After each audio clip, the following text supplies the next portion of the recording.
With Moon Void, of course, right next to the third house and the next card to come out, there may be a need for you to spend time in isolation and to disconnect at this time. The reason being is because you're going through a massive transformation. You're shifting a lot subconsciously and emotionally. You may be having a lot of vivid visions or a lot of dreams.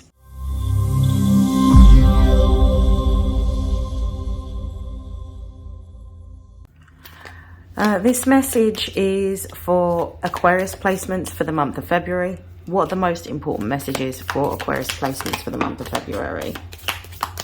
We have third house. We have Moon Void, of course. We have 12th house. We have Gaia. At the base of the deck, we've got the 5th house. I'm just going to pull 2 more cards before I begin. We have 11th house. One more card for Aquarius. One more card for Aquarius. Thank you. We've got solstice. At the base of the deck, we've got sun. This is a time period in which you should really be focusing on what it is that you truly want and you truly desire. We're currently in your season. We've just entered Aquarius season. The sun is at its full when it's in Aquarius season, but it actually, as an Aquarian, the sun in your house focuses on all things Aquarian, all of the things that you believe, all of the things that you have ideas around. I do feel like you've been going through a massive transition since Pluto entered your sign in November last year.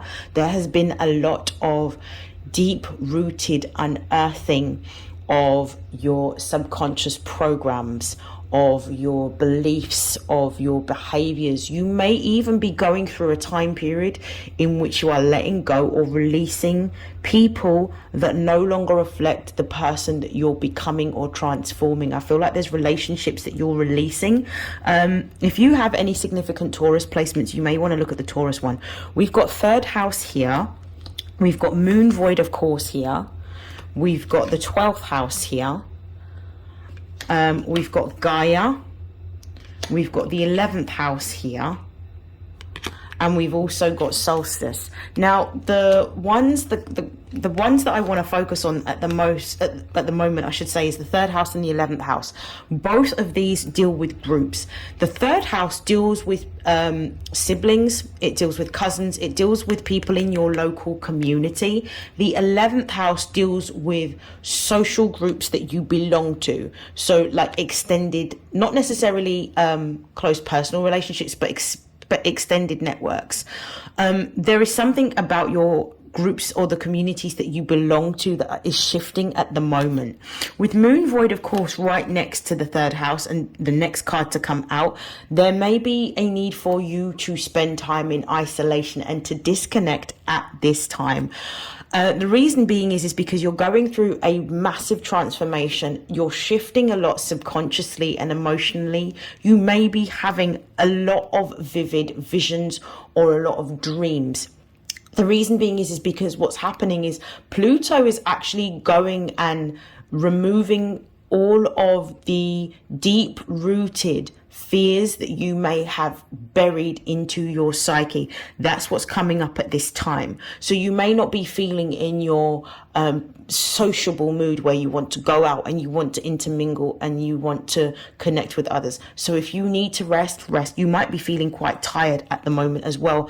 The 12th house deals with our subconscious mind. It's the house of undoing. It also represents Pisces energy. So it's the house of isolation. It's the time where we spend by ourselves. It's what we need to let go of. At the moment, Pisces has moved into the North Node for the collective. So the North Node is actually being ruled by Pisces. The reason why you're going through this deep transformation is because of the fact that you are actually going to be ruling this time period.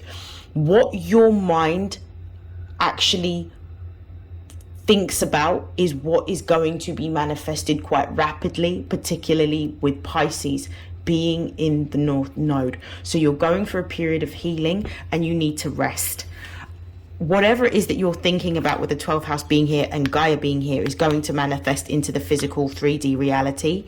It's important for you to understand also what you may be consuming, not only through like local groups with this 3rd house energy and through social groups that you belong to. The 11th house also deals with technology. Aquarius energy deals with technology, as well as Gemini energy dealing with technology. So it might be whatever it is that you're consuming online that you need to also be mindful of, and making sure that whatever it is that you do consume is in alignment with what you're trying to create, not what you are trying to hold on to that may be subconsciously sabotaging you.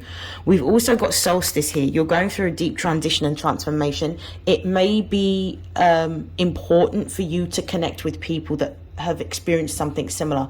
If you do have any Capricorns within your network or friendship groups that you are close to and that you trust, you may want to talk to them about what you're experiencing at the moment, simply because of the fact that even though the execution of Pluto in your house is going to be very different to Capricorn, because it represents breaking down of something physical, it's actually what Pluto's doing in your sign at the moment is breaking down thoughts or ideas or subconscious patterns that you may have, because it's all to do. Aquarius deals with the mind, and it deals with the highest vibration of our mind in terms of what is forward thinking and innovative. So this may be a time in which you actually let go.